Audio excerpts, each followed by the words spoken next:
All right, ladies and gentlemen, it is your favorite dark sorcerer here. And tonight I'd like to discuss alignments and pacts. Now, I was trying to move this thing out of the way because there's a little bit of shine here that is coming from this lamp over here. So I do apologize if it's an inconvenience. But, anyways, pacts and alignments have been used spanning back centuries from various different traditions, various different pantheons, various different religious perspectives. They're used to align yourselves with a specific entity, not just a specific current. Now, it's ironic, and I should say not ironic, but more of the fact that it's uncanny, is how widely used these things are. You consider Palo Mayumbi, a pact with the Ugan. Same thing with the Santeria practices. Same thing. When you make a pact with them, it is a lifetime commitment. Not just the type of alignment that you're doing, but more so, it could also span into a heritage, a family lineage type pact. Look at Vudan for an example. Same exact thing. A lot of these pacts with the Loa are derived from centuries back.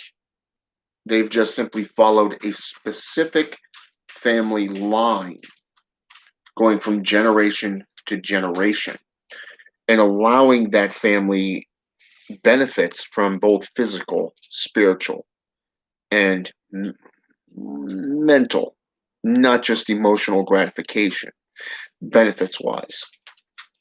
I'm talking rare knowledge, lost knowledge, instinct, a second sight, confirmance within your chosen path or events going on in your life. Same thing. Now, in demonic pacts, it's a lot different because you have 4 different types of pacts out there. The first type of pact is known as a blood pact, and this is done with a Mesopotamian deity by the name of Mephistopheles. Okay? Mephistopheles has many spellings to his name, but he is the king of pact making. Okay? In Mesopotamian lore, he is the king of the underworld. Now, blood pacts are something that is quick. It's easy to perform. Anybody can do it. And this type of pact is normally the most common. But a lot of people take it for granted and they don't think things through, which is probably why they only get a small portion of what they actually do the pact for. Okay?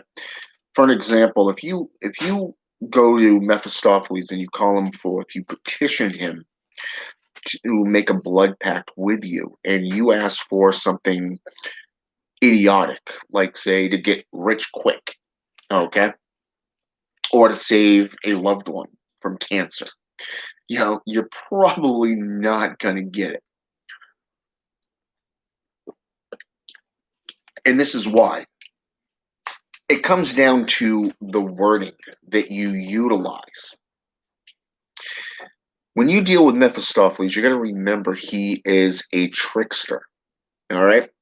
Now, what is a trickster?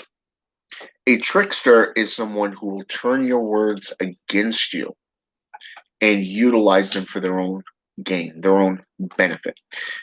You remember the movie Ghost Rider with Nicolas Cage.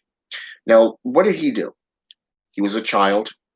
He found out his father was dying of cancer, and he made a deal with a spirit. Okay, Mephistopheles was that spirit's name. The very next day, his father was cured. Okay, cured of all that ailment.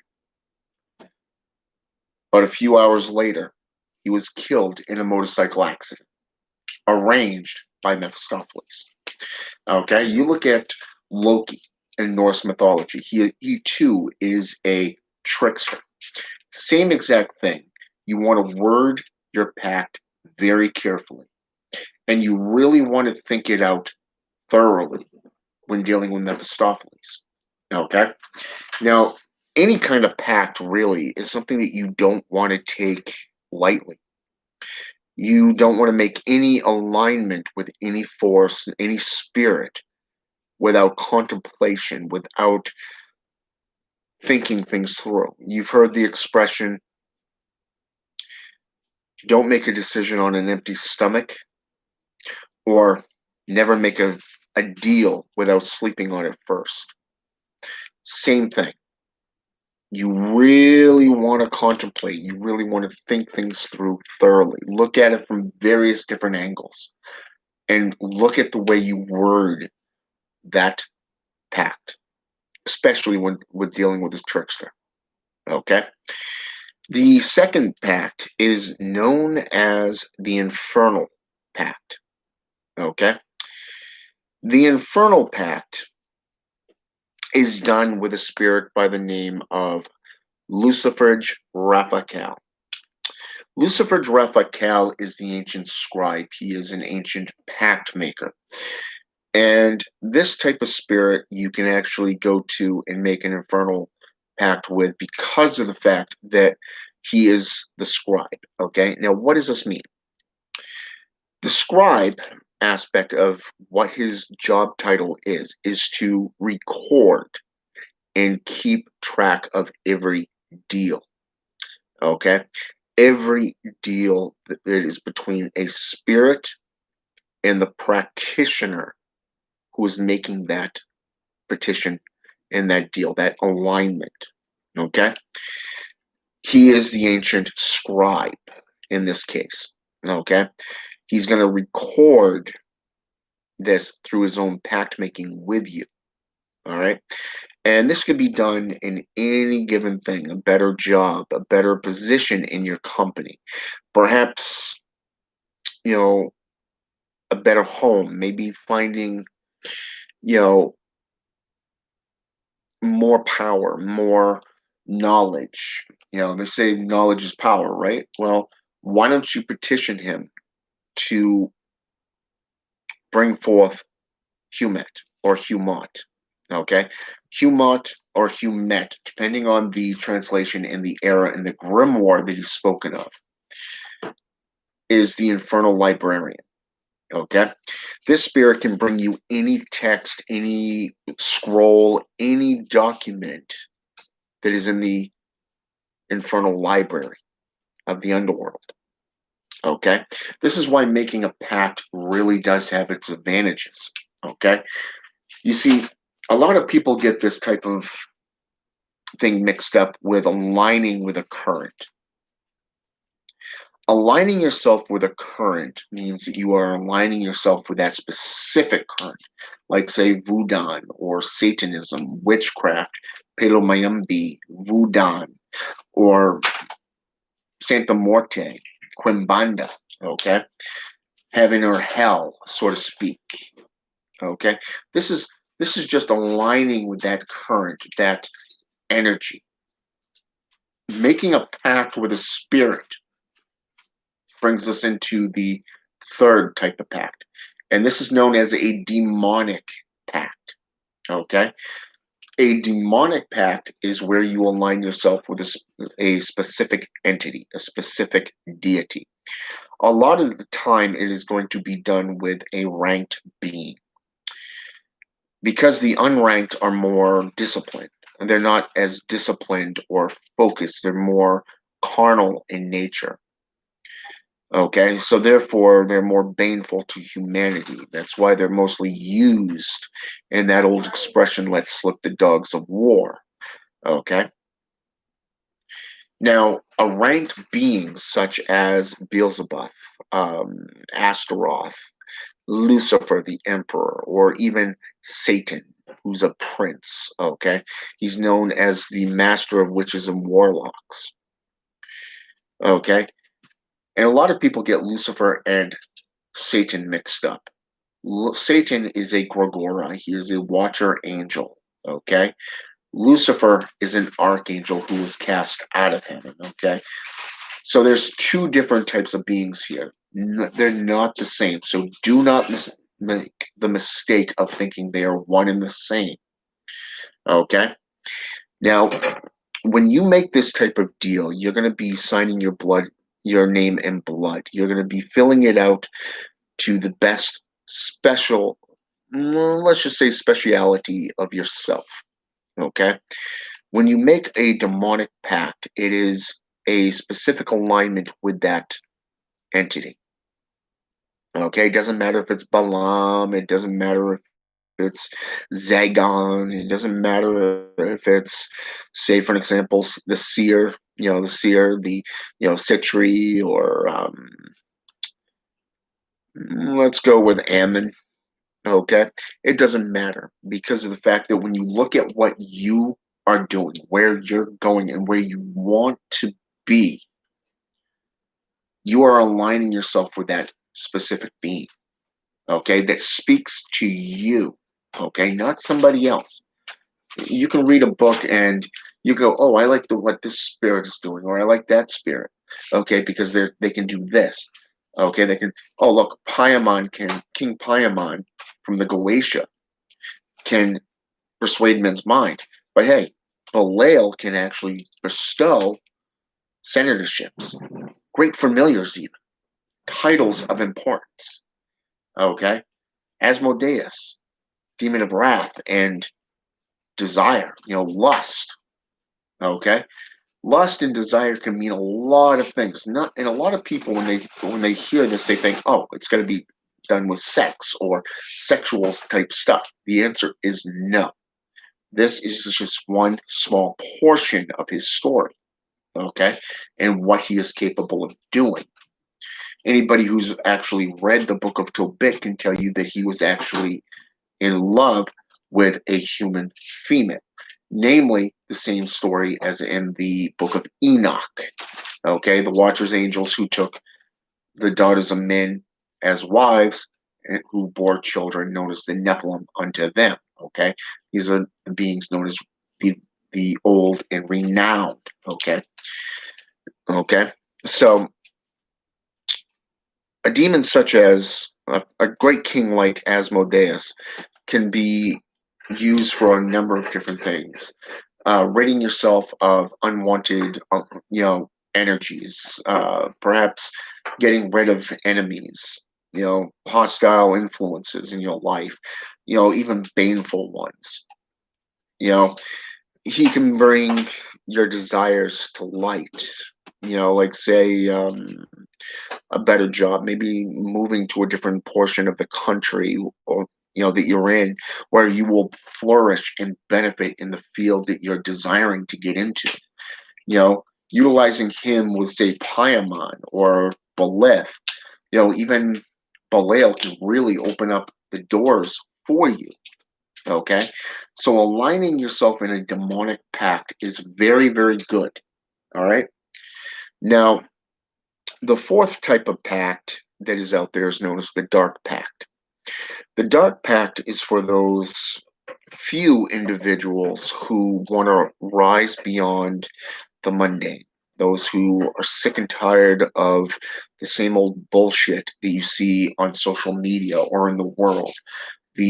Well, we want peace, so let's go diplomatic, but hey, we're going to bomb the shit out of you.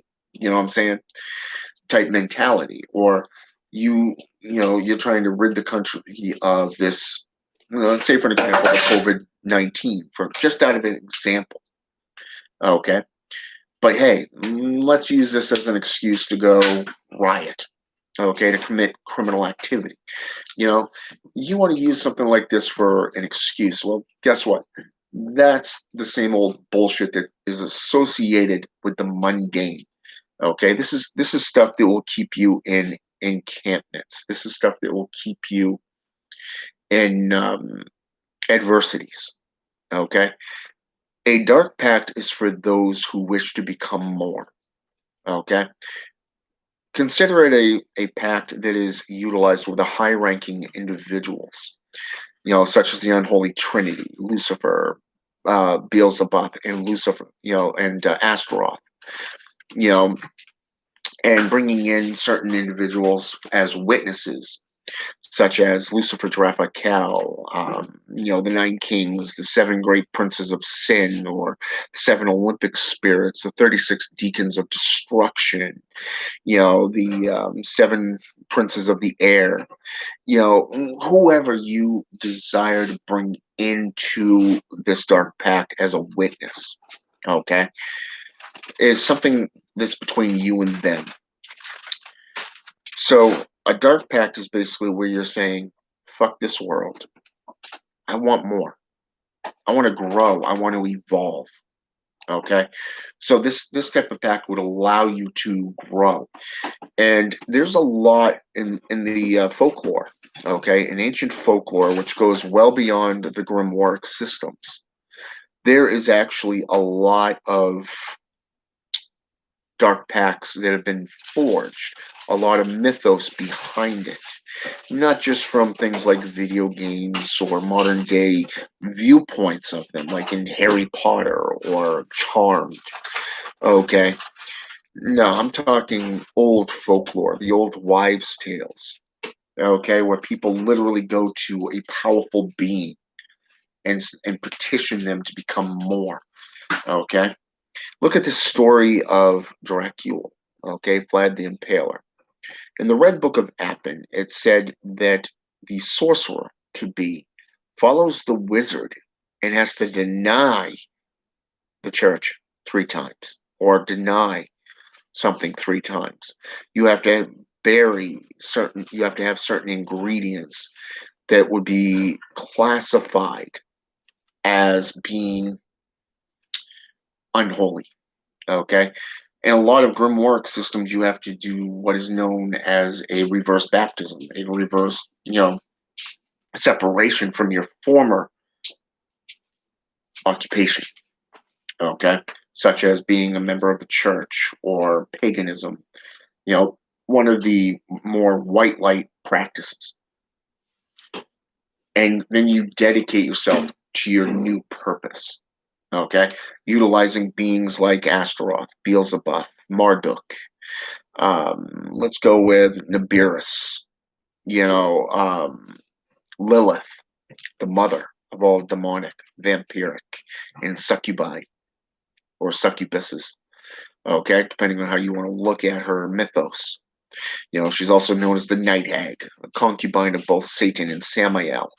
Okay, so therefore, even like I said, Astaroth and Samael. Okay, now in this case,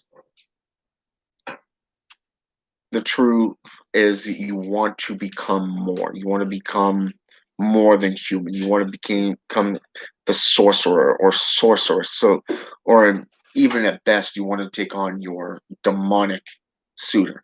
Okay, let's say for an example, your creator would be Asmodeus.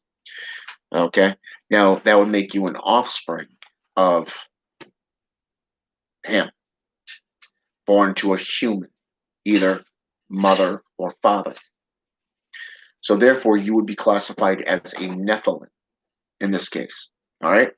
So the old wives' tales basically show you as being born of a very powerful being, like say an angel or a demon, a elven, or a vampiric. Okay. And then the other half of you would be of a different species. Like, say, if you were an angel, you were born with demon blood in you. Okay, so you'd be half angel, half demon, or half human and half demon, half angel and half human. Okay, this is what a Nephilim is. So in this case, you're going beyond human boundaries and you're dedicating yourself solely to the black arts or to the sorceries of that path that you're now following.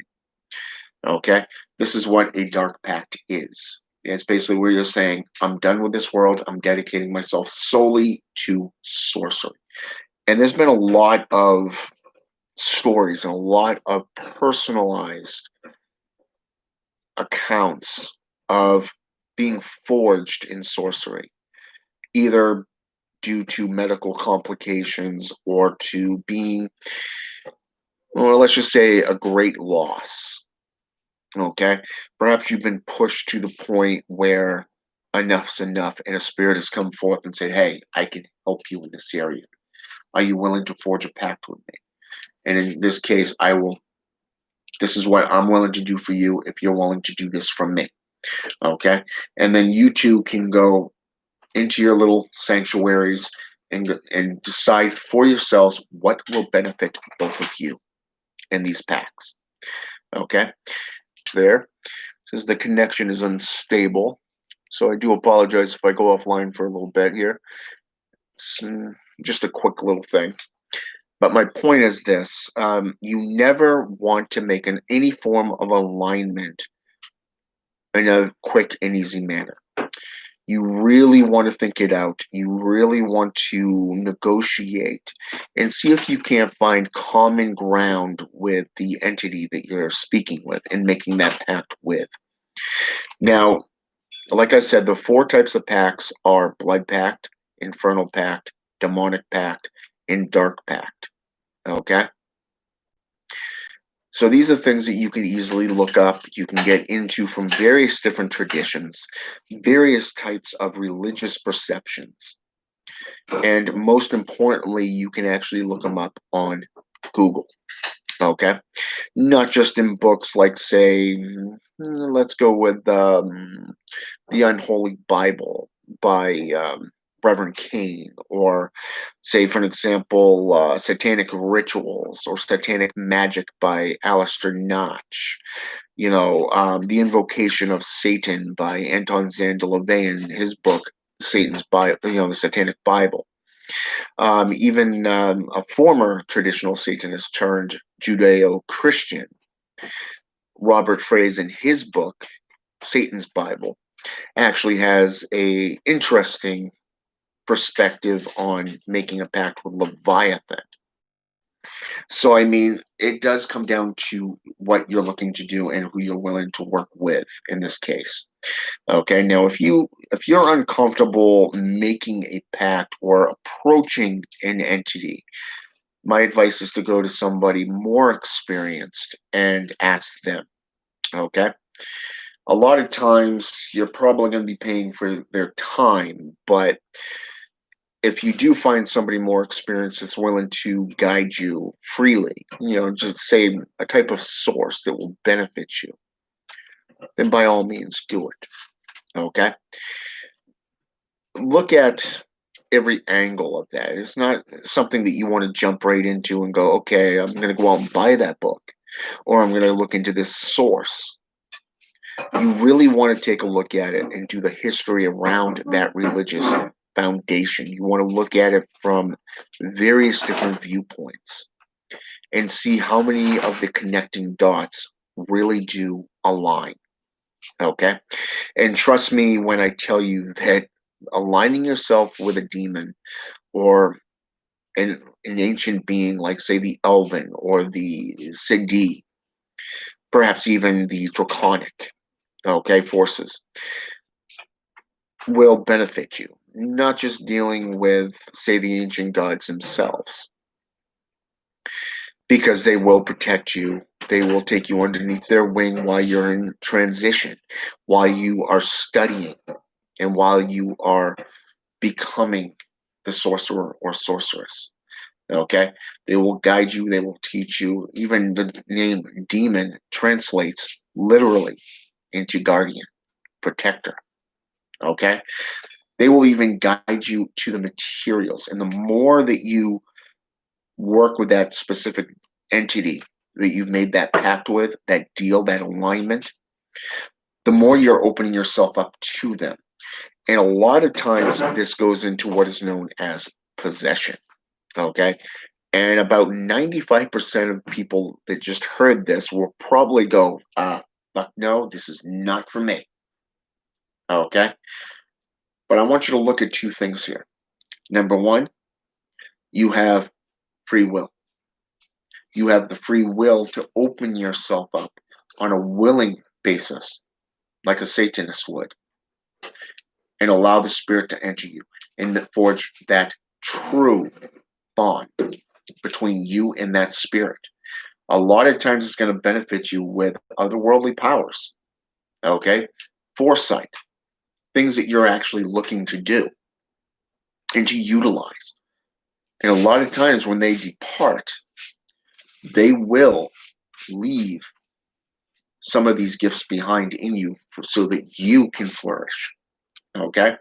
Now, the type that most people hear about is from the JCI, okay, the Judo Christian Institution, where Legion possessed a man.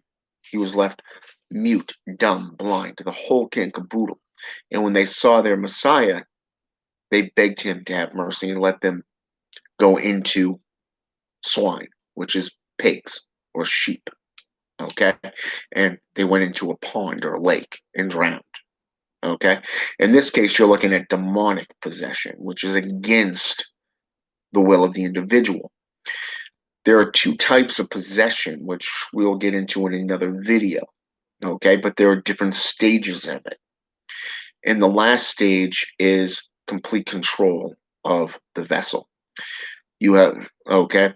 Whereas the introduction or the infestation really is the beginning. Okay, opening yourself up is just the beginning to these spirits. And a lot of the times when you, like I said, when you make these pacts and these deals, it's going to benefit you in a very, very good way. Okay, I look at back at my career as a Satanist, as a witch, a practitioner of various different path workings, witchcraft and shamanism. Most importantly, Satanism, which is the biggest thing. Demonolatry was something that I was heavily influenced by. Satanism was my main thing. And over the last year and 8 months, I've been practicing necromancy fully as a dedicated necromancer and incorporated this with my satanic practices. Just because you come from a different tradition doesn't mean that you have to give up that tradition when you align yourself with any given. Okay. But it would help that if into some form of divination. Okay, like say a scrying mirror, a scrying bowl, perhaps even a talking board, cartomancy, even runes, okay, bone casting. Get a couple of these that you master quite well, and you can find favor with any given demon. And it will help you understand them, to see them, to literally commune with them. Okay. They may not manifest themselves physically a lot of the time, but they will commune with you through these tools that we use. So, blood pacts, demonic pacts, infernal pacts, and dark pacts play a huge part in it. Think about it, contemplate on it, and most importantly, do not jump into anything that you are uncomfortable doing without first doing your research, doing your homework. And if you're unsure about something, go to a more experienced mage or sage. Okay? Warlock, witch, Bokor, Hugan, whatever. Okay? This is something that I recommend. All right? With that said, have a good night, and until next time, enjoy.